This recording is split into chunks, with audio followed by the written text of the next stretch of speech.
নবীজি সাল্লাল্লাহু আলাইহি সাল্লাম ইমাম বানায়া দিস। আনাস রাদিয়াল্লাহু তাআলা আনহুর বক্তব্য, তিনি বলেন, কানা রাজুলুম মিনাল আনসার ইয়াউম্মুনা, এক আনসারী সাহাবী আমাদের ইমামতি করে। আনসারী সাহাবী ইমামতি যখন করে, তিনি শুধু কুল হুয়াল্লাহু আহাদ এই সূরাটা বেশি পড়ে, অন্যান্য সূরা পড়ে, তবে এই সূরাটাও উনি প্রতি নামাজে পড়ে। তো আমাদের মধ্যে বিজ্ঞ জনেরা তাকে বললেন, কিউ আপনি এত কুল হুয়াল্লাহ পড়েন কা, অন্য একটু সূরাও পড়েন মাঝে মাঝে, আপনি কুল হুয়াল্লাহ পড়েনি প্রত্যেক রাকাতে। তো তিনি জবাব দিলেন, শোনো তোমরা, আমি এটা প্রতি নামাজে এটা করবই। ইন আহবাবতুম, তোমরা যদি পছন্দ করো তাও আমি এটা করব। ওয়া ইন কারিহতুম, যদি অপছন্দ করো তাহলে আমি ছাড়া অন্য কাউরে ইমাম বানাও, কিন্তু আমারে যতদিন ইমাম রাখবা আমি অন্যান্য সূরা তো পড়ব, কুল হুয়াল্লাহু আহাদ এটাও পড়ব। এখন তোমরা মন চাইলে আমারে রাখো ইমাম হিসেবে, নাহলে অন্য একজন ইমাম রাখো। তো সাহাবীগণ জবাব দিলেন, না না না, আপনি তো আমাদের মাঝে অনেক সম্মানিত ব্যক্তি, আপনারে কিভাবে পাল্টাই আমরা। রাসূলুল্লাহ সাল্লাল্লাহু আলাইহি সাল্লামের কাছে এই ব্যাপারে অভিযোগ গেল, হুজুর তিনি তো এরকম করে। নবীজি ডাক দিলেন, মা হামালাকা আলা লুজুমি হাদিহিস সূরা ফি কুল্লি রাকআ, প্রত্যেক নামাজে এই সূরাটা তুমি আবশ্যক করে নাও কেন? সাহাবী জবাব দিলেন, ইন্নী উহিব্বু হাদিহিস সূরাতা ইয়া রাসূলুল্লাহ, হুজুর আমি এই সূরাটা ভালোবাসি। সুবহানাল্লাহ। নবীজি বললেন, হুব্বুকা ইয়্যাহা আদখালাকাল জান্নাহ, এই সূরার প্রতি তোমার যেই ভালোবাসা, এই ভালোবাসাই তোমাকে জান্নাতে প্রবেশ করায়া দিবে। এই সূরার প্রতি তোমার যেই ভালোবাসা, এই ভালোবাসা তোমাকে জান্নাতে প্রবেশ করায়া দিবে। তাহলে সূরা ইখলাস যে মহব্বত করবে, আল্লাহ তাকে মহব্বত করবে। সূরা ইখলাস ইয়াকিনের সাথে বিশ্বাস করে যে পড়বে, তার জন্য জান্নাত ওয়াজিব। সূরা ইখলাসের মহব্বত বান্দাকে জান্নাত পর্যন্ত পৌঁছায় দেয়। আল্লাহ আমল করার তৌফিক দান করেন। সম্মানিত প্রধান অতিথি জনাব মোহাম্মদুল্লাহ জামশেদ, আমন্ত্রিত অতিথিবৃন্দ জনাব মোহাম্মদ জুবায়ের হোসেন জাভেদ, চেয়ারম্যান ৩ নং ভাদুর ইউনিয়ন, জনাব মোহাম্মদ হাসান ফয়সাল মাল, কাউন্সিলর ১ নং ওয়ার্ড রামগঞ্জ পৌরসভা, সভাপতি জনাব হাজি মোহাম্মদ দেলোয়ার হোসেন, কাউন্সিলর ৫ নং ওয়ার্ড রামগঞ্জ পৌরসভা। আমার আগে গুরুত্বপূর্ণ আলোচনা পেশ করেছেন বিশিষ্ট আলেমে দ্বীন মাওলানা ফেরদৌস আল আজাদ, খতিব গোমাইল কেন্দ্রীয় জামে মসজিদ আশুলিয়া, ঢাকা। আরও গুরুত্বপূর্ণ আলোচনা পেশ করেছেন দেশের বুজুর্গ উলামায়ে কেরাম। আল্লাহ পাক রব্বুল আলামিনের দরবারে শুকরিয়া আদায় করছি, আল্লাহ আমাদেরকে এই মাহফিলে উপস্থিত হওয়ার তৌফিক দান করেছেন বলি আলহামদুলিল্লাহ। আমি আপনাদের সামনে পবিত্র কোরআনের সূরাতুল ইখলাস তেলাওয়াত করলাম। সূরাতুল ইখলাস এই সূরাটা নারী পুরুষ ছোট বড় কম বেশি প্রায় সকলের মুখস্থ। 3টি অংশে এই সূরা সম্পর্কে আমরা আলোচনা শুনব। প্রথম, এই সূরাটা আল্লাহ কেন নাজিল করলেন। দ্বিতীয় আলোচনা, এই সূরার সরল অনুবাদ এবং অনুবাদের সাথে প্রাসঙ্গিক কিছু আলোচনা। তৃতীয় আলোচনা, এই সূরা পাঠ করার ফজিলত। আল্লাহ ধৈর্যের সাথে কথাগুলা শুনে আমল করার তৌফিক দান করেন। আমিন। এই সূরা আল্লাহ কেন নাজিল করলেন? তাফসীরের কিতাবে অনেকগুলো বর্ণনা পাওয়া যায়।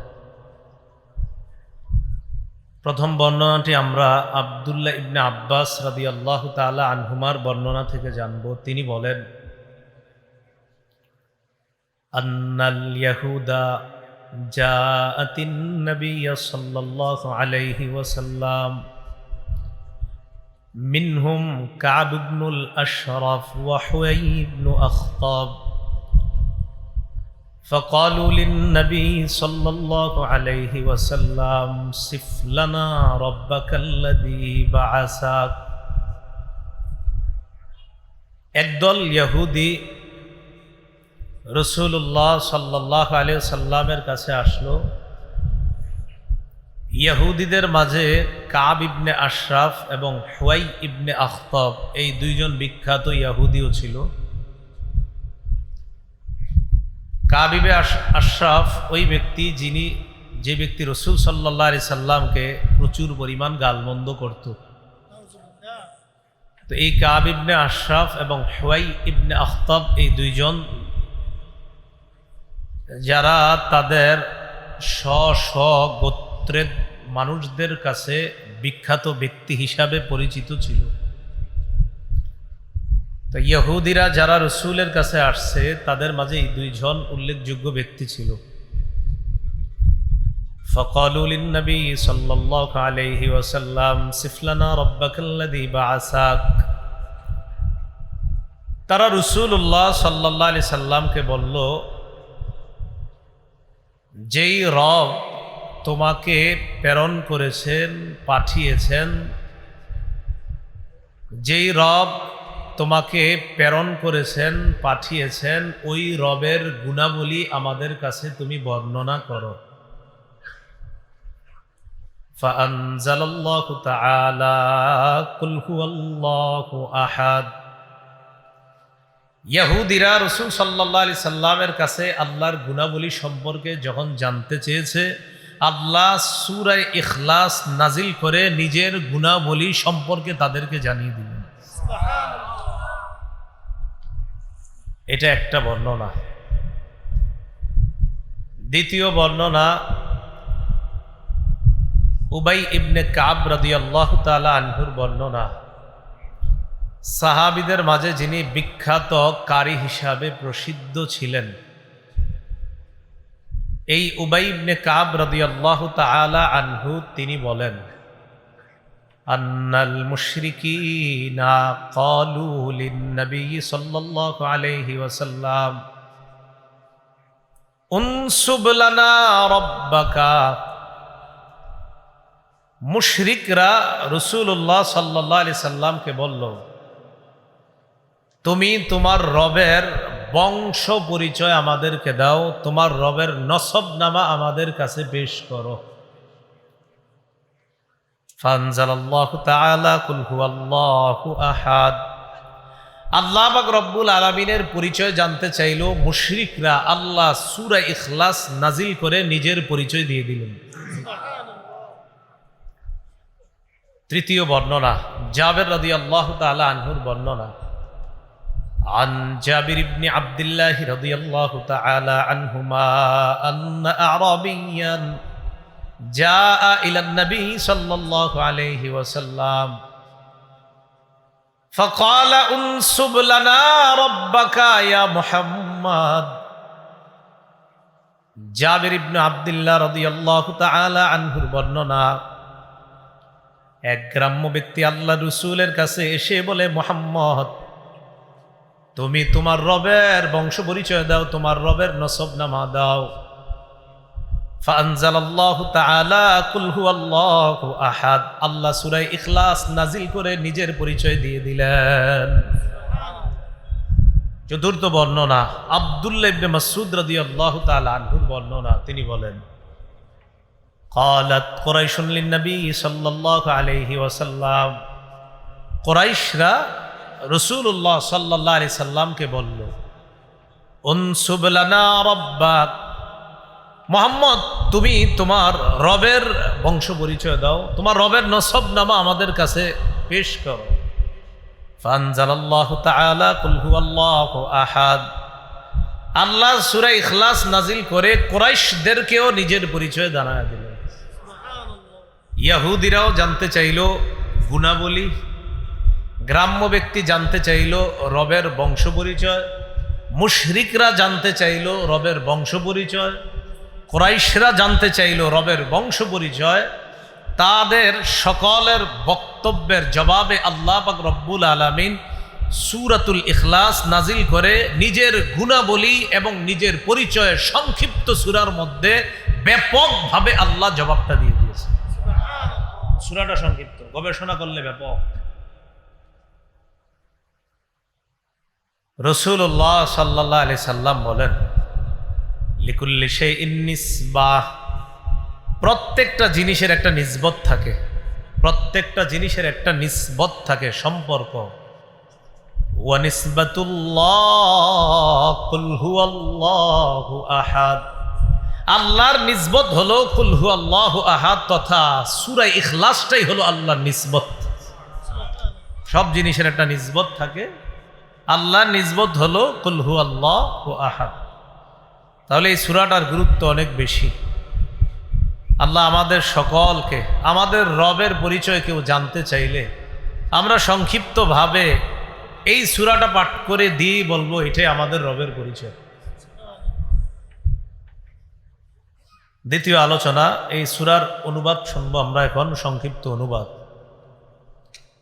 আল্লাহ পাক রব্বুল আলামিন তাদেরকে জানিয়ে দিলেন, কুল, নবী আপনি বলেন, হুয়াল্লাহ, তিনি আল্লাহ, আহাদ, তিনি একক অদ্বিতীয়, আল্লাহুস সামাদ, আল্লাহ অমুখাপেক্ষী, কারো মুখাপেক্ষী নন তিনি।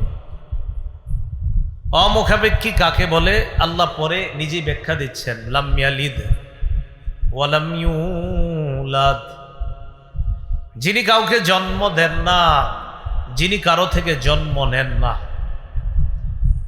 জন্মগ্রহণ করলে মৃত্যুবরণ করা লাগে, জন্মগ্রহণ করলে মৃত্যুবরণ করা লাগে। এজন্য সারা জীবন মনে রাখবেন, লাইসা শাইউন ইউলাদু ইল্লা সায়ামুত ওয়া লাইসা শাইউন ইয়ামুতু ইল্লা সায়ুওয়ারিস। একটা মূলনীতি মনে রাখবেন, জন্ম মানেই মৃত্যু, আর মৃত্যু মানেই অন্য কাউকে উত্তরাধিকার বানানো। জন্মগ্রহণ করা মানেই মৃত্যুবরণ করতে হবে, আর মৃত্যুবরণ করার পর অন্য কাউকে তার উত্তরাধিকার বানাইতে হয়। এই মূল নীতি যখন আমাদের মনে থাকবে, তখন সাথে সাথে বলতে পারবো, ইন্নাল্লাহ আযজা ওয়া জাল্লা ইয়ামুত ওয়া লা ইউওয়ারিসু। আমরা মূলনীতি শিখলাম, জন্মগ্রহণ করা মানে মৃত্যুবরণ করা, আর মৃত্যুবরণ করা মানে উত্তরাধিকার বানানো। আল্লাহ কখনো মৃত্যুবরণ করবেন না, আর কাউকে আল্লাহ উত্তরাধিকারও বানান না। সুতরাং এজন্যই তিনি আল্লাহ, তিনি রব, তিনি আগেও ছিলেন, এখনো আছে, ভবিষ্যতে থাকবে, তার কখনো মরণ হবে না। বলেন তো, যিনি জন্ম নেয় তিনি কি করেন? মৃত্যুবরণ করেন। অথবা আল্লাহ তো জন্ম নেন, কারণ আল্লাহ তো মৃত্যুবরণ করেন না, তাই আল্লাহ জন্ম নেন না। তো আল্লাহ বললেন, লাম ইয়ালিদ ওয়া লাম ইউলাদ, যিনি জন্ম দেন না, কারো থেকে জন্ম নেন না। ওয়া লাম ইয়াকুল লাহু কুফুয়ান আহাদ, তার সমকক্ষ কেউ নাই। তাহলে বলেন তো, আল্লাহ কাউকে জন্ম দেন? কারো থেকে জন্ম নেন?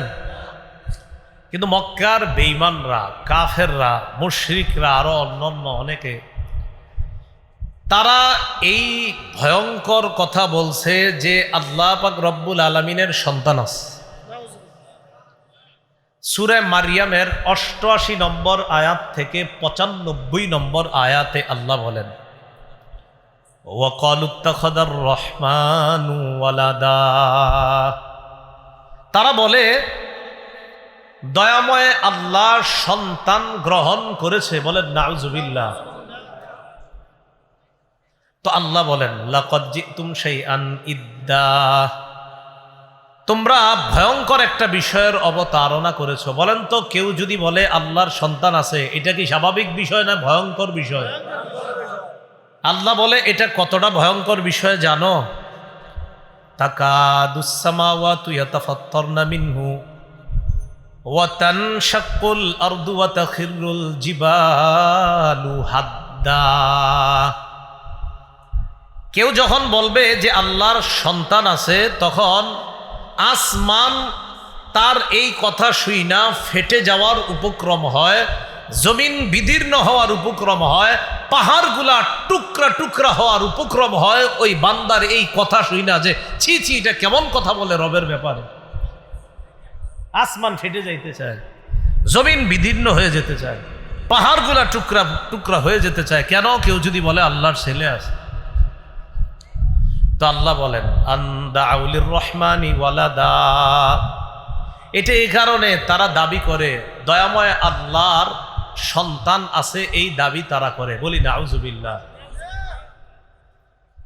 ওয়া মা ইয়ানবাগি লির রহমানি আন ইয়াত্তাখিযা ওয়ালাদা, দয়াময় আল্লাহর জন্য এটা শোভা পায় না আল্লাহ কোনো ছেলে গ্রহণ করবে, এটা আল্লাহর জন্য শোভা পায় না। ইন কুল্লু মান ফিস সামাওয়াতি ওয়াল আরদি ইল্লা আতির রহমানি আবদা, আসমান এবং জমিনের মাঝে যা আছে সবাই বান্দা হয়ে, গোলাম হয়ে, নত হয়ে আল্লাহর কাছে আসতে হবে। লাকাদ আহসাহুম ওয়া আদ্দাহুম আদ্দা, সব আল্লাহ গণনা করে রেখেছেন সঠিকভাবে, পুঙ্খানুপুঙ্খানুভাবে সব হিসাব আল্লাহ করে রেখেছেন। ওয়া কুল্লুহুম আতিহি ইয়াউমাল কিয়ামাতি ফারদা, কিয়ামতের ময়দানে সবাই একা একা আল্লাহর কাছে উপস্থিত হতে হবে। যে মানুষগুলা বলে আল্লাহ ছেলে গ্রহণ করেছেন, এদেরকে জানা দাও তাদের এই কথা শুই না আসমান ফেটে যেতে চায়, জমিন বিদীর্ণ হয়ে যেতে চায়, পাহাড়গুলা টুকরা টুকরা হয়ে যেতে চায়। আরো জানা দাও সবাই আমার কাছে গোলাম হয়ে আসতে হবে, বান্দা হয়ে আসতে হবে, কিয়ামতের ময়দানে একা একা আমার কাছে আসতে হবে। সেদিন আমি আল্লাহ যদি প্রশ্ন করে বসি, এই তুমি বলছো আমার ছেলে আছে, এটা কেন বললাম? এবার আল্লাহ দেখেন কি বলে, সূরা আনআমের 101 নম্বর আয়াত, আন্না ইয়াকুনু লাহু ওয়ালাদু ওয়া লাম তাকুল লাহু সাহিবা। আল্লাহ বলে, আর এই কথা তারা কিভাবে বলে, কিভাবে আল্লাহ কোনো সন্তান হবে? আল্লাহ তো কোনো স্ত্রী গ্রহণ করেননি, কোনো স্ত্রী গ্রহণ করেননি, সন্তান হইতে হলে তো স্ত্রী লাগবে। আল্লাহ বলে আন্না ইয়াকুনু লাহু ওয়ালাদ, আল্লাহর সন্তান হবে কিভাবে? ওয়ালাম তাকুল লাহু সাহিবা, আর আল্লাহর তো বিবি নাই, তো সন্তান আসবে কিভাবে? তোমরা এই কথা কিভাবে বলো? তো আল্লাহ বলেন লাম ইয়ালিদ ওয়ালাম ইউলাদ, তিনি জন্ম দেন না, কারো থেকে তিনি জন্ম নেন না। তাহলে এটা হলো আল্লাহর ব্যাপারে আমাদের বিশ্বাস। বলেন আল্লাহ তিনি এক, অদ্বিতীয়। আল্লাহ এক, অদ্বিতীয়। বলেন নবী, আপনারা বলেন যে নবী আপনি বলেন তিনি আল্লাহ, তিনি একক, তিনি অদ্বিতীয়। আল্লাহুস সামাদ, আল্লাহ অমুখাপেক্ষী, আল্লাহ কারো মুখাপেক্ষী নন। লাম ইয়ালিদ, তিনি কাউকে জন্ম দেন না। ওয়ালাম ইউলাদ, তিনি কারো থেকে জন্ম নেন না। এতটুকু মনে থাকবে? এই সহজ অনুবাদগুলো তো একটু মুখস্থ রাখা দরকার, তো সহজ। ওয়ালাম ইয়াকুল লাহু কুফুয়ান আহাদ, আল্লাহর সমকক্ষ নাই। আল্লাহর কি নাই? কোনো সমকক্ষ নাই। এগুলো সরল অনুবাদ। এই সূরা যারা পাঠ করবে, পাঠ করার ফজিলত 1 নাম্বার, এই সূরাটা এমন এক সূরা, এই সূরাকে যদি কেউ মহব্বত করে আল্লাহ তাকে মহব্বত করবে। আম্মা জান আয়েশা সিদ্দিকা রাদিয়াল্লাহু তাআলা আনহার বর্ণনা, তিনি বলেন আন্না রাসূলুল্লাহ সাল্লাল্লাহু আলাইহি ওয়াসাল্লাম বাআসা রাজুলান আলা সারিয়া, রাসূলুল্লাহ সাল্লাল্লাহু আলাইহি সাল্লাম এক ব্যক্তিকে নেতা বানিয়ে, আমির বানিয়ে এক যুদ্ধের ময়দানে পাঠাইলেন। ওয়া কানা ইয়াকরাউ লিআসহাবিহি ফি সালাতিহিম ফায়াখতিমু বিকুল হুয়াল্লাহু আহাদ, যাদের আমির বানাইলেন তাদেরকে নিয়ে তিনি যখন নামাজ আদায় করেন, নামাজের মধ্যে, প্রতি নামাজের মধ্যে তিনি কুল হুয়াল্লাহু আহাদ এই সূরাটা পড়েন। যত নামাজ পড়ে সব নামাজের মধ্যে এই সূরাটা আছে, কুল হুয়াল্লাহু আহাদ, এটা পড়বেই। ফালাম্মা রাজাউ যাকারু যালিকা লিন-নবী সাল্লাল্লাহু আলাইহি ওয়াসাল্লাম।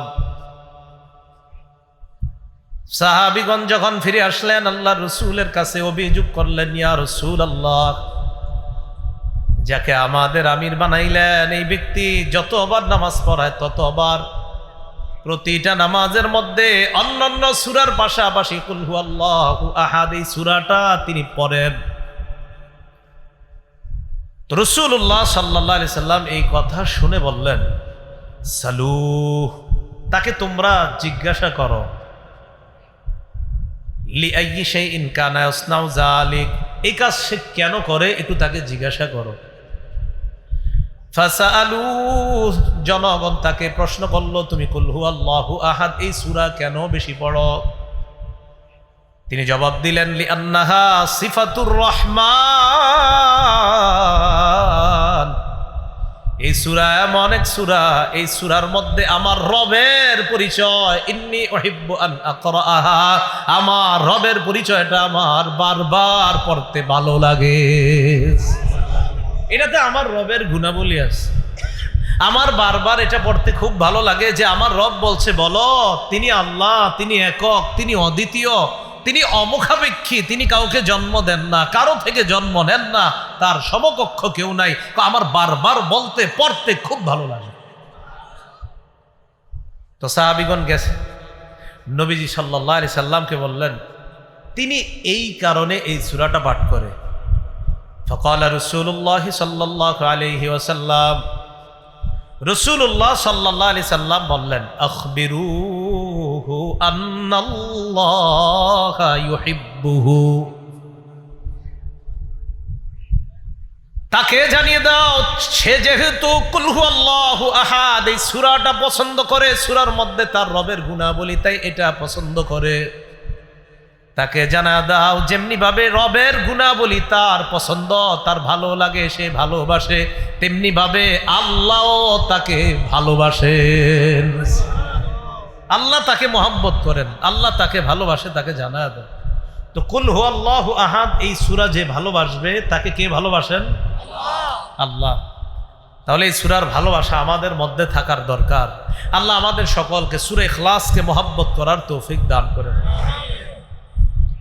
সূরা ইখলাস যখন আমরা পড়ব তখন একটা হাদিস, যদি পারি আর কি হাদিসের অনুবাদটা মাথায় রাখবো। সহিহ বুখারীর বর্ণনা 4482 নম্বর হাদিস। এই হাদিসের বর্ণনাকারী আব্দুল্লাহ ইবনে আব্বাস রাদিয়াল্লাহু তাআলা আনহুমা, তিনি বলেন, আন্না রাসূলুল্লাহ সাল্লাল্লাহু আলাইহি ওয়াসাল্লাম ক্বাল, রাসূলুল্লাহ সাল্লাল্লাহু আলাইহি সাল্লাম বলেন, ক্বাল আল্লাহু আযজা ওয়া জাল, আল্লাহ পাক বলেছেন, নবীজি বলেন আল্লাহ পাক বলেছেন, এটাকে হাদিসে কুদসি বলে। তো আল্লাহ বলেন, কাযযাবানি ইবনু আদম ওয়া লাম ইয়াকুন লাহু যালিক, আল্লাহ বলে যে আদম সন্তান আমার ব্যাপারে মিথ্যা কথা বলে, অথচ এটা তার জন্য বলা ঠিক না। আল্লাহ বলেন আদম সন্তান আমার ব্যাপারে মিথ্যা কথা বলে, এটা তার জন্য বলা ঠিক না। এরপরে কি কয় দেখেন, ওয়া শাতামানি ওয়া লাম ইয়াকুল লাহু যালিক, আদম সন্তান আমারে গালি দেয়, অথচ সে আমাকে গালি দেওয়াটা ঠিক না। বলেন নাউজুবিল্লাহ। আদম সন্তান আমার ব্যাপারে মিথ্যা কথা বলে, আদম সন্তান আমাকে গালি দেয়। তো আল্লাহ বলে আদম সন্তান আমার ব্যাপারে মিথ্যা বলে, মিথ্যা বলাটাও তার জন্য উচিত না, আমাকে গালি দেওয়াও তার জন্য উচিত না, অথচ সে আমার ব্যাপারে মিথ্যাও বলে, আমাকে সে গালিও দেয়। এখন প্রশ্ন হলো, কিভাবে আল্লাহর ব্যাপারে আদম সন্তান মিথ্যা বলে আর কিভাবে গালি দেয়? আল্লাহ নিজে বলছেন, আম্মা তাকযিবুহু ইয়া, সে আমাকে গালি দেয় এই বলে, সে বলে আন্নী লা আকদিরু আলা আন আউদাহু কামা কান, সে যেমন আছে, এই যে আমি আপনি আমরা দুনিয়াতে যেমন আছি, সে গালি দিয়ে বলে আমি আল্লাহ নাকি তাকে এইভাবে আবার কিয়ামতের ময়দানে সৃষ্টি করতে পারবো না, সে আমার ব্যাপারে এই মিথ্যা কথা বলে। আদম সন্তান কিভাবে মিথ্যা বলে? সে বলে আমি নাকি, সে বর্তমানে যেমন আছে আমি নাকি তাকে এমন এইভাবে আবার নাকি কিয়ামতের ময়দানে আমি তাকে বানাতে পারবো না, এটা সে আমার ব্যাপারে মিথ্যা বলে। আল্লাহ আমাদেরকে বর্তমানে এই মাঠে আমরা যেভাবে বসে আছি এইভাবে বানাইতে সক্ষম কে? আবার অন্য হাদিস, এই হাদিসে না, এটা সহিহ বুখারীর 4482 নম্বর হাদিস। অন্য বর্ণনায়, বুখারীর অন্য বর্ণনায় আল্লাহ বলেন ওয়ালাইসা আউয়ালুল খালকি বিআহওয়ানা আলাইয়া, অথচ তারে যে আমি প্রথম বানাইছি, এই প্রথম বানানোটা দ্বিতীয়বারের চেয়ে সহজ ছিল না। আরে বলেন, প্রথম কোনো জিনিস বানানো আর পরে আবার এটার মতো বানানো, তাহলে দ্বিতীয়টা বানানো অবশ্যই সহজ, প্রথমটা বানানো কঠিন। আল্লাহ বলে প্রথম তাকে আমি বানাইলাম, এটা তো দ্বিতীয়বারের চেয়ে কঠিন ছিল না, সহজ ছিল না।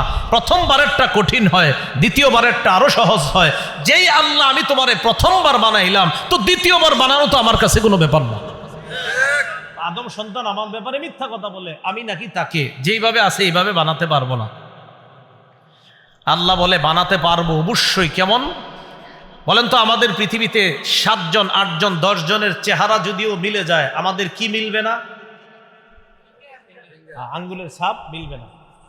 আল্লাহ পাক রব্বুল আলামিন বলেন আয়াহসাবুল ইনসানু আল্লান নাজমা'a ইযামা বালা কাদিরিনা আলা আন নুসাউইয়া বানানা। মানুষ কি মনে করে আল্লাহ নাজমা ইযামা, আমি তার হাড় হাড্ডি এগুলো একত্রিত করতে পারবো না? এটা কি মানুষ মনে করে? আল্লাহ বলে বালা কাদিরিনা আলা আন নুসাউইয়া বানানা, আমি পারবো না মানে আমি তার আঙ্গুলগুলা ছিল ওইগুলা ওইভাবে আমি আল্লাহ আবার বানাইতে সক্ষম। আঙ্গুলের কথা কেন বলছে? আঙ্গুলের কথা আল্লাহ এই কারণে বলছে, দুনিয়ার গবেষকগণে আল্লাহ গবেষণা করায়, ও গবেষকরা তোমরা একটু গবেষণা করো, তোমরাই তো বলো আঙ্গুলের ছাপ পৃথিবীতে কারোটা কারোর সাথে মিলে না, আর এটা বাস্তবই, পৃথিবীতে আঙ্গুলের ছাপ এটা কারোটার সাথে কারোটা মিলে না। আল্লাহ বলে আঙ্গুলের ছাপ আব্দুর রহমানেরটা আব্দুর রহমানকে দিব, আরিফেরটা আরিফকে দিব, আব্দুর রহিমেরটা আব্দুর রহিমকে দিব। যেই আল্লাহ আমি আঙ্গুলটা অবিকল ওইটাই দিতে পারি, বাকিটা দেওয়া তো আমার জন্য কোনো ব্যাপার না। এটাই আল্লাহ বললেন কাজ্জাবানি ইবনু আদম, আদম সন্তান আমার ব্যাপারে মিথ্যা কথা বলে। সে বলে আমি সক্ষম না, যাক তাকে সে বর্তমানে যেভাবে আছে এইভাবে নাকি তাকে বানাইতে আমি সক্ষম না, এটা সে আমার ব্যাপারে মিথ্যা কথা বলে। বলেন তো আমরা যেইভাবে আছি অবিকল এইভাবে বানাইতে একমাত্র যিনি সক্ষম তিনি কে? আল্লাহ। আর গালি কিভাবে দেয়? আল্লাহ বলে ওয়া আম্মা শাতামুহু ইয়া فقوله لي ولد سبحاني أن أتخذ صاحبة ولا ولدا। সে আমাকে এইভাবে গালি দেয়, সে বলে আমার নাকি ছেলে আছে, সে বলে আমার নাকি সন্তান আছে। তাহলে বলেন তো কেউ যদি বলে আল্লাহর সন্তান আছে, এটা আল্লাহকে কি করা? গালি দেওয়া। আদম সন্তান আমারে গালি দেয় এইভাবে, সে বলে আমার নাকি সন্তান আছে, অথচ আমি আল্লাহ স্ত্রী এবং সন্তান গ্রহণ করা থেকে পুত পবিত্র। বলেন আমাদের রব সন্তান গ্রহণ করা আর স্ত্রী গ্রহণ করা থেকে কি পুত পবিত্র, এটা আমাদের বিশ্বাস। বলেন এটা আমাদের বিশ্বাস। তাহলে আল্লাহ আমাদের সকলকে কথাগুলো বোঝার তৌফিক দান করেন। তাহলে বলেন তো আমরা যেইভাবে আসি এইভাবে আমাদেরকে অবিকল আমাদের আঙ্গুলের যে ছাপ আমরা দিই, এই ছাপ সহ ওই আঙ্গুল দিয়ে আমাদেরকে বানাতে পারেন একমাত্র আল্লাহ। আচ্ছা, যিনি জন্ম দেন না, যিনি কারো থেকে জন্ম নেন না, তিনি কে? যার সমকক্ষ কেউ নেই, তিনি কে? মূলনীতিটা বলেন তো? যিনি জন্ম গ্রহণ করেন তিনি মৃত্যুবরণ করেন, যিনি মৃত্যুবরণ করেন তিনি উত্তরাধিকার সাব্যস্ত করেন। তো সুতরাং যিনি মৃত্যুবরণ করেন না তিনি জন্ম নেন না। বলেন তো কে মৃত্যুবরণ করে না, করবে না? আল্লাহ। মাশাআল্লাহ। রাসূলুল্লাহ সাল্লাল্লাহু আলাইহি সাল্লামের সাহাবী আবু হুরায়রা রাদিয়াল্লাহু তাআলা আনহুর বর্ণনা, রাসূলুল্লাহ সাল্লাল্লাহু আলাইহি সাল্লামের সাথে এক জায়গায় তিনি রওনা করলেন। আবু হুরায়রা বলেন আকবালতু মা'আন নবী সাল্লাল্লাহু আলাইহি ওয়াসাল্লাম ফাসামি'a রাজুলান ইয়াকরাউ কুল হুয়াল্লাহু আহাদ। আমি নবীজির সাথে এক জায়গায় রওনা করলাম, হঠাৎ নবীজি এক ব্যক্তিকে তেলাওয়াত করতে শুনলেন, কুল হুয়াল্লাহু আহাদ। এক ব্যক্তি তেলাওয়াত করতেছে কুল হুয়াল্লাহু আহাদ, এই সূরাটা তেলাওয়াত করতে শুনলেন। নবীজি বললেন ওয়াজাবাত। রাসূলুল্লাহ সাল্লাল্লাহু আলাইহি সাল্লাম বললেন ওয়াজিব হয়ে গিয়েছে। সুবহানাল্লাহ। আবু হুরায়রা রাদিয়াল্লাহু তাআলা আনহু বলেন কুলতু মা ওয়াজাবাত ইয়া রাসূলুল্লাহ, ইয়া রাসূলুল্লাহ কি ওয়াজিব হয়েছে? কিছুই তো বুঝলাম না, আপনার কাছে বুঝতে চাই ওয়াজিব হয়েছে কি, ওয়াজিব হয়েছে বুঝলাম না। একজনের তেলাওয়াত শুনলেন, শোনার পর বললেন ওয়াজিব হয়ে গিয়েছে। আল্লাহ নবী বললেন যে কুল হুয়াল্লাহু আহাদ পড়লো, আর আমি যার তেলাওয়াতটা শুনলাম তার জন্য ওয়াজাবাতিল জান্নাত, জান্নাত ওয়াজিব হয়ে গেছে। কুল হুয়াল্লাহ শুধু পড়েন এমন না, বিশ্বাসও করবেন। বলেন কুল হুয়াল্লাহ কার পরিচয়? কুল হুয়াল্লাহ কার গুণাবলী বর্ণনা? এই বিশ্বাস নিয়ে পড়বেন। রাসূল বলেন তার জন্য জান্নাত ওয়াজিব হয়ে গেছে। তাহলে এক নাম্বার জানলাম কুল হুয়াল্লাহু আহাদ যে মহব্বত করে তাকে আল্লাহ মহব্বত করে। কুল হুয়াল্লাহু আহাদ যে পড়বে ইয়াকিনের সাথে, বিশ্বাসের সাথে, আর এটার উপর যে অটল থেকে মৃত্যুবরণ করবে তার জন্য জান্নাত ওয়াজিব। 3 নাম্বার একটা বর্ণনা শোনেন, কুল হুয়াল্লাহু আহাদ পাঠককে জান্নাতে নিয়ে যাবে। কুল হুয়াল্লাহু আহাদ এটার মহব্বত মানে এটার আপনি ভালোবাসেন, এই ভালোবাসাটাই আপনাকে জান্নাতে নিয়ে যাবে। আনসারী সাহাবী, নবীজি সাল্লাল্লাহু আলাইহি সাল্লাম ইমাম বানায়া দিস। আনাস রাদিয়াল্লাহু তাআলা আনহুর বক্তব্য, তিনি বলেন কানা রাজুলুম মিনাল আনসার ইয়াউম্মুনা, এক আনসারী সাহাবী আমাদের ইমামতি করে। আনসারী সাহাবী ইমামতি যখন করে তিনি শুধু কুল হুয়াল্লাহু আহাদ এই সূরাটা বেশি পড়ে, অন্যান্য সূরা পড়ে, তবে এই সূরাটাও উনি প্রতি নামাজে পড়ে। তো আমাদের মধ্যে বিজ্ঞ জনেরা তাকে বললেন কিউ আপনি এত কুল হুয়াল্লাহ পড়েন কা, অন্য একটু সূরাও পড়েন মাঝে মাঝে, আপনি কুল হুয়াল্লাহ পড়েনি প্রত্যেক রাকাতে। তো তিনি জবাব দিলেন শোনো তোমরা, আমি এটা প্রতি নামাজে এটা করবই। ইন আহবাবতুম, তোমরা যদি পছন্দ করো তাও আমি এটা করব। ওয়া ইন কারিহতুম, যদি অপছন্দ করো তাহলে আমি ছাড়া অন্য কাউরে ইমাম বানাও, কিন্তু আমারে যতদিন ইমাম রাখবা আমি অন্যান্য সূরা তো পড়বো, কুল হুয়াল্লাহু আহাদ এটাও পড়বো। এখন তোমরা মন চাইলে আমারে রাখো ইমাম হিসেবে, নাইলে অন্য একজন ইমাম রাখো। তো সাহাবীগণ জবাব দিলেন না না না, আপনি তো আমাদের মাঝে সম্মানিত ব্যক্তি, আপনারে কিভাবে পাল্টাই আমরা। রাসূলুল্লাহ সাল্লাল্লাহু আলাইহি সাল্লামের কাছে এই ব্যাপারে অভিযোগ গেল, হুজুর তিনি তো এরকম করে। নবীজি ডাক দিলেন মা হামালাকা আলা লুজুমি হাদিহিস সূরা ফি কুল্লি রাকআ, প্রত্যেক নামাজে এই সূরাটা তুমি আবশ্যক করে নাও কেন? সাহাবী জবাব দিলেন ইন্নী উহিব্বু হাদিহিস সূরাতা ইয়া রাসূলুল্লাহ, হুজুর আমি এই সূরাটা ভালোবাসি। সুবহানাল্লাহ। নবীজি বললেন হুব্বুকা ইয়াহা আদখালাকাল জান্নাহ, এই সূরার প্রতি তোমার যেই ভালোবাসা, এই ভালোবাসাই তোমাকে জান্নাতে প্রবেশ করায়া দিবে। এই সূরার প্রতি তোমার যেই ভালোবাসা, এই ভালোবাসা তোমাকে জান্নাতে প্রবেশ করায়া দিবে। তাহলে সূরা ইখলাস যে মহব্বত করবে আল্লাহ তাকে মহব্বত করবে। সূরা ইখলাস ইয়াকিনের সাথে বিশ্বাস করে যে পড়বে তার জন্য জান্নাত ওয়াজিব। সূরা ইখলাসের মহব্বত বান্দাকে জান্নাত পর্যন্ত পৌঁছায় দেয়। আল্লাহ আমল করার তৌফিক দান করেন।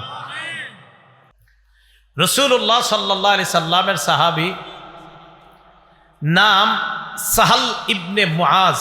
কি বললাম? সাহাল ইবনে মুআজ। এই সাহাল ইবনে মুআজ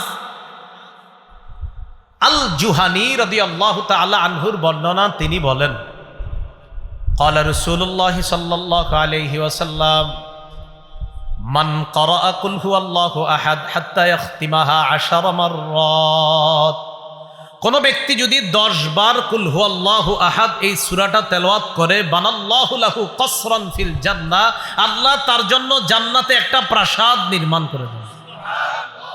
কি নির্মাণ করে দেন? প্রাসাদে যে এটা বাড়ি করতেছে একজন সম্ভবত। এখন আপনাদের অনেকের মনে হইতেছে আহার এটা যে কে করতেছে, আমার যদি হইতো। তো যেহেতু যাদের টাকা নাই নগদ 10 বার সূরা ইখলাস পড়বে। 10 বার এখানে হইতেছে না, 10 বার পড়ে নেন হবে। হযরত ওমর ইবনুল খাত্তাব যখন এই বর্ণনা শুনলেন, শোনার পর বললেন, হুজুর আপনি কি বললেন? 10 বার সূরা ইখলাস পড়লে জান্নাতে প্রাসাদ? নবীজি বললেন হ্যাঁ। ওমর বললেন ইজান নাস্তাকসিরু, তাহলে তো হুজুর আরো বেশি পড়তে হবে, প্রাসাদ আরো বাড়াইতে হবে। নবীজি বললেন আল্লাহু আকসারু ওয়া আতিয়াবু, ওমর যত বেশি পড়বা আল্লাহ তত বেশি দিবেন। একটা মুরসাল বর্ণনা, মুরসাল এটা আপনারা বুঝবেন না, এটা হাদিস শাস্ত্রের একটা পরিভাষা মুরসাল। বাকি এটা মুরসালুন জাইয়িদ, খুব ভালো মুরসাল।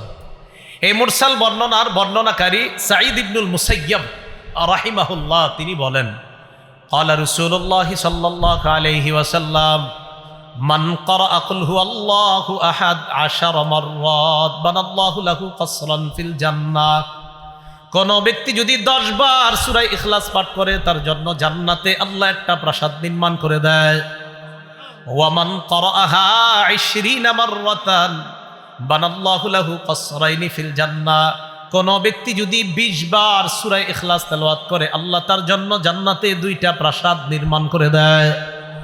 ওয়া মান ক্বারাআহা 30 মাররাতান, কোন ব্যক্তি যদি 30 বার কুল হুয়াল্লাহু আহাদ পড়ে বানাল্লাহু লাহু সালাসাতা কুসুরিন ফিল জান্নাহ, আল্লাহ তার জন্য জান্নাতের মধ্যে 3টা প্রাসাদ নির্মাণ করে দেয়।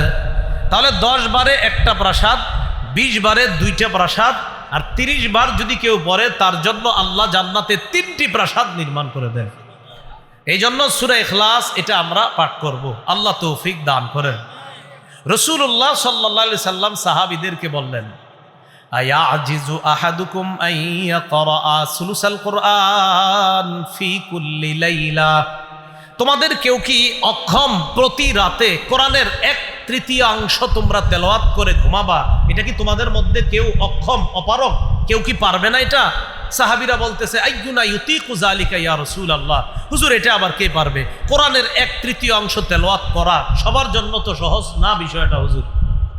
নবীজি বললেন কুল হুয়াল্লাহু আহাদ সুলুসুল কুরআন, রাতে একবার কুল হুয়াল্লাহু আহাদ পড়ে যদি ঘুমাও, কোরআনের 3 ভাগের 1 ভাগ তেলাওয়াত করে তুমি ঘুমাইলা, মানে 3 ভাগের 1 ভাগ তেলাওয়াতের সওয়াব পেয়ে গেল। রাসূলুল্লাহ সাল্লাল্লাহু আলাইহি সাল্লামের সাহাবী আবু হুরায়রা রাদিয়াল্লাহু তাআলা আনহুর বর্ণনা, রাসূল সাল্লাল্লাহু আলাইহি সাল্লামের সাহাবী মুআজ ইবনে উবাইদুল্লাহর বর্ণনা, মুআজ ইবনে উবাইদুল্লাহ ইবনে খুবাইব তার বর্ণনা, তিনি বলেন ইনতাজারনা রাসূলুল্লাহ সাল্লাল্লাহু আলাইহি ওয়াসাল্লাম ইউসাল্লি বিনা, আমরা অপেক্ষা করতে লাগলাম রাসূল আসবে, আয়েশা আমাদেরকে নামাজ পড়াবেন। তো রাসূলুল্লাহ সাল্লাল্লাহু আলাইহি সাল্লাম আমাদের কাছে আসলেন, আসার পর আমাকে বললেন কুল, তুমি বলো। বলেন তো নবীজি সাহাবীকে কি বললেন? তুমি বলো। আপনাদেরকে আমি বললাম আপনারা বলেন, বলেন তো কি বলেন, মানে আপনারা দিদি বুঝছেন ঠিক না? তো নবীজি সাহাবীকে বলেন কুল, তুমি বলো। তো সাহাবী কয় ফাসাকাত, তো আমি চুপ রইলাম। যেমন আপনাদের মাঝে অনেকে চুপ ছিল, মানে বুঝে না আসলে কি কইতাছে, মানে আমরা বলবো মানে কি বলবো, ঠিক সাহাবীও বুঝতে পারেন নাই। নবীজি বলে তুমি বলো, সাহাবী কয় সাকাত, তো চুপ রইলাম। নবীজি আবার বললেন কুল, বলো। সাহাবী সাহস করে কয় আমি বললাম মা আকুল, হুজুর কি কমু? তা আপনাদেরকে বললাম বলেন, আপনারা এখন বলেন কি বলবো বলেন। হ্যাঁ, সাহাবীকে বললেন তুমি বলো। সাহাবী বলে হুজুর কি বলবো? নবীজি বললেন কুল কুল হুয়াল্লাহু আহাদ, তুমি বলো কুল হুয়াল্লাহু আহাদ ওয়াল মুআউযিযাতাইন সালাসা, তুমি বলো কুল হুয়াল্লাহু আহাদ, কুল আউযু রাব্বিল ফালাক, কুল আউযু বিরাব্বিন নাস, প্রত্যেকটা 3 বার করে। বলেন প্রত্যেকটা কয়বার করে? তাকফিকা ফি কুল্লি ইয়াউমিন মাররাতাইন, ফজরের পরে 1 বার, মাগরিবের মানে ফজরের পরে 3 বার, প্রত্যেকটা 3 বার করে 9 বার, মাগরিবের পরে 3 বার করে 9 বার। নবীজি বলেন এই আমলটা যদি প্রতিদিন 2 বার করো, 2 বার মানে 2 বেলা, ফজরের পর 1 বেলা, মাগরিবের পর আরেক বেলা, ফজরের নামাজের পর 3 বার কুল হু আল্লাহ, 3 বার ফালাক, 3 বার নাস, মাগরিবের পর 3 বার কুল হু আল্লাহ, 3 বার ফালাক, 3 বার নাস। নবী বলেন তাকফিকা ফি কুল্লি ইয়াউম, এই 3টা সূরা তুমি যে পড়লা 3 বার করে সারা দিন বিপদ আপদ থেকে বাঁচার জন্য যথেষ্ট হয়ে যাবে। বাচ্চারা তো পারে না, এদেরকে কি করবেন, স্কুলে মাদ্রাসায় পাঠানোর সময় আপনি নিজে পড়ে ফুদিয়ে দিবেন, আর যারা পারে ওদেরকে মুখ দিয়ে বলাবেন, এই বলো 3 বার করে এটারে পড়াবেন, তারপর এটারে মাদ্রাসা স্কুলে পাঠাবেন। আল্লাহ আমল করার তৌফিক দান করেন।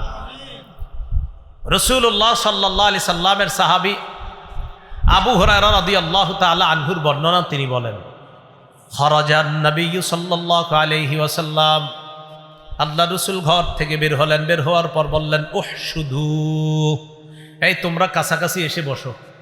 কি করো তোমরা? কাছাকাছি এসে বসো। মসজিদের মধ্যে অনেক সময় দেখবেন ইমানি কিনের কথা যখন বলে, যিনি বলে তিনি বলেন, ভাই আমরা একটু আগায়া বসি, কাছে কাছে বসি, জমে জমে বসি, বলে না? তো নবীজি বললেন তোমরা একটু কাছে কাছে বসো, জমে জমে বসো। তার মানে এরা যারা বলে এটা মসজিদের মধ্যে, এটাও সুন্নাহ, এই বলাটা এটা কোনো হাদিস কোরআনের বিরোধী না। নবীজিও সাহাবীদেরকে মাঝে মাঝে গুরুত্বপূর্ণ আলোচনা করার জন্য বলতেন, কাছে কাছে জমে জমে বসো। ফাহুশিদা মান হুশিদা, যারা আসার তারা নবীর কাছে আসলেন। আসার পর আল্লাহ নবী বললেন, ফাইন্নী সাআকরাউ আলাইকুম সুলুসাল কুরআন, নবীজি বললেন কাছে কাছে বসো, আমি তোমাদেরকে আজকে কোরআনের 3 ভাগের 1 ভাগ পড়ে শোনাবো। কি শোনাবো? কোরআনের 3 ভাগের 1 ভাগ। 10 পারা পড়তে কতক্ষণ লাগবে? অনেক সময় লাগবে। আমি তোমাদেরকে 3 ভাগের 1 ভাগ পড়ে শোনাবো। সাহাবারা আল্লাহ নবীর কাছে যায়, যাওয়ার পর আল্লাহ নবীর সামনে বসলেন। বসার পর নবীজি পড়লেন কুল হুয়াল্লাহু আহাদ, নবীজি পড়লেন কুল হুয়াল্লাহু আহাদ, এই সূরাটা পড়লেন। পড়ার পর সুম্মা দাখলা, আবার ঘরে ঢুকে গেছে। তো সাহাবীরা একজন আরেকজনকে কয়, কি ব্যাপার, নবীজি না বললেন আমাদের সামনে নাকি কোরআনের 3 ভাগের 1 ভাগ পড়বে, কই সামান্য 3টা কি পড়লেন সূরা, 3টা আয়াত পড়ে আবার চলে গেলেন কোথায়? নবীজি তো 3 ভাগের 1 ভাগ পড়ার কথা, পড়লো না তো। কয় মনে হয় আসমান থেকে কোনো কিছু আসবে, তারপর হয়তো জানাবে আমাদেরকে। এটা সাহাবীরা একজন আরেকজনকে কয়, ইন্নী লা আরাহা খাবরাম মিনাস সামাই জাআ, যে মনে হচ্ছে আসমানের কোনো সংবাদ আসবে, তারপর জানাবে। সাহাবীরা একে অপরকে এই কথাগুলো বলতেছে। ইতিমধ্যে নবীজি বের হলেন, বের হওয়ার পর বললেন, আচ্ছা আমি কি বলছি তোমাদেরকে?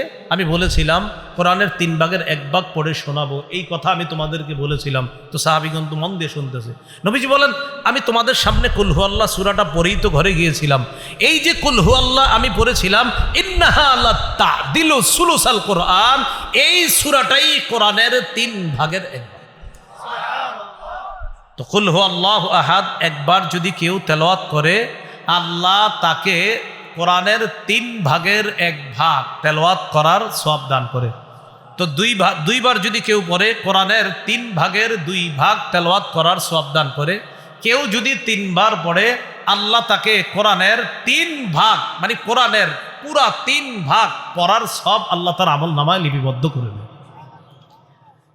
এখন এই কুল হুয়াল্লাহু আহাদ এই সূরাটা আমরা নামাজের মধ্যে আমল করতে পারি। বিশেষ করে মাগরিবের 2 রাকাত সুন্নতে, প্রথম রাকাতে কুল ইয়া আইয়ুহাল কাফিরুন এই সূরাটা, আর মাগরিবের নামাজের সুন্নতের 2য় রাকাতে কুল হুয়াল্লাহু আহাদ। ফজরের নামাজের সুন্নতের প্রথম রাকাতে কুল ইয়া আইয়ুহাল কাফিরুন। ফজরের সুন্নতের 2য় রাকাতে কুল হুয়াল্লাহু আহাদ। রাসূলুল্লাহ সাল্লাল্লাহু আলাইহি সাল্লাম মসজিদে গেলেন, যাওয়ার পর দেখলেন এক সাহাবী ফজরের নামাজের সুন্নত পড়তেছে, ফজরের নামাজের সুন্নত পড়তেছে। সুন্নতের প্রথম রাকাতে পড়তে লাগলেন কুল ইয়া আইয়ুহাল কাফিরুন, এই সূরাটা পড়তে লাগলেন প্রথম রাকাতে। তো যখন প্রথম রাকাতে এই সূরাটা পড়তে লাগলেন, নবীজি তার পাশ দিয়ে গেলেন, যাওয়ার পর রাসূলুল্লাহ সাল্লাল্লাহু আলাইহি সাল্লাম তার পাশ দিয়ে গেলেন। আর যখন শুনলেন যে এই ব্যক্তি কুল ইয়া আইয়ুহাল কাফিরুন এটা পড়তেছে, তো রাসূলুল্লাহ সাল্লাল্লাহু আলাইহি সাল্লাম বললেন, এই ব্যক্তি আল্লাহর একত্ববাদ স্বীকার করে নিয়েছে, আল্লাহ ছাড়া অন্য যারা আছে তথা শিরিক থেকে নিজেকে বাঁচিয়ে নিয়েছে। কোন সূরা পড়ছে? কুল ইয়া আইয়ুহাল কাফিরুন। এরপর আবার যাইতেছে, দেখে 2য় রাকাতে পড়ে কুল হুয়াল্লাহু আহাদ এই সূরাটা। নবীজি বললেন, হাদা রাজুলুন ক্বাদ আরাফা রাব্বাহ, মাশাআল্লাহ, এই ব্যক্তি এমন এক সূরা পড়ছে যেই সূরা পড়ার কারণে, পড়ার মাধ্যমে বোঝা যায় এই ব্যক্তি তার রবকে চিনতে পারছে।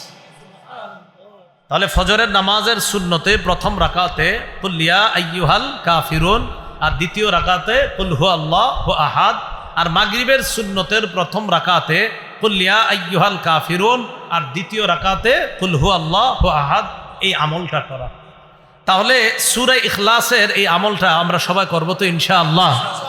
সূরা ইখলাসের যে কথাগুলা বলা হলো, আমরা যারা পারি 3 বার প্রতি রাতে ঘুমের সময় পড়ব, আর যারা পারি ইনশাল্লাহ আমরা 10 বার যদি পড়ি তাহলে জান্নাতে একটা প্রাসাদ নির্মাণ করবে, যেটা আমরা জানতে পারলাম। তো এই আমলগুলা ইনশাআল্লাহ আমরা করার চেষ্টা করব। আল্লাহ তৌফিক দান করেন। আল্লাহ পাক রব্বুল আলামিন আমাদের সকলকে একত্ববাদের স্বীকার করে, আল্লাহর একত্ববাদের স্বীকার, এই একত্ববাদের বিশ্বাস নিয়ে আল্লাহর পরিচয় নিয়ে যেন আমরা কবরে যাইতে পারি, আল্লাহ তৌফিক দান করেন। আমিন। ওয়া আখিরু দাওয়ানা আনিল হামদুলিল্লাহি রাব্বিল আলামিন। اللهم صل على محمد وعلى آل محمد كما صليت على إبراهيم وعلى آل إبراهيم إنك حميد مجيد، كما باركت على إبراهيم وعلى آل إبراهيم إنك حميد مجيد. الحمد لله رب العالمين والعاقبة للمتقين والصلاة والسلام على سيد الأنبياء والمرسلين وعلى آله وأصحابه أجمعين. ربنا ظلمنا أنفسنا وإن لم تغفر لنا وترحمنا لنكونن من الخاسرين. رب ارحمهما كما ربياني صغيرا. মাবুদ মেহেরবান, মাওলা মেহেরবানি করে জীবনের সমস্ত গুনাহ খাতাগুলো মাফ করে দেন। আল্লাহ এই মাহফিলকে আপনি কবুল করে নেন। আল্লাহ যাবতীয় বিপদ আপদ থেকে আমাদেরকে আপনি হেফাজত করেন। আল্লাহ মাহফিলে যারা অর্থ দিয়ে শ্রম দিয়ে সহযোগিতা করেছে, মাওলা মেহেরবানি করে তাদের অর্থ শ্রম আপনি কবুল করে নেন। আল্লাহ আমাদের দোয়া আপনি কবুল করেন। রব্বানা তাকাব্বাল মিন্না ইন্নাকা আনতাস সামিউল আলিম ওয়া তুব আলাইনা ইন্নাকা আনতাত তাওয়াবুর রহিম। ওয়া সাল্লাল্লাহু তাআলা আলা খাইরি খালকিহি মুহাম্মদ وعلى آله وأصحابه أجمعين. سبحان ربك رب العزة عما يصفون وسلام على المرسلين. الحمد لله رب العالمين. السلام عليكم.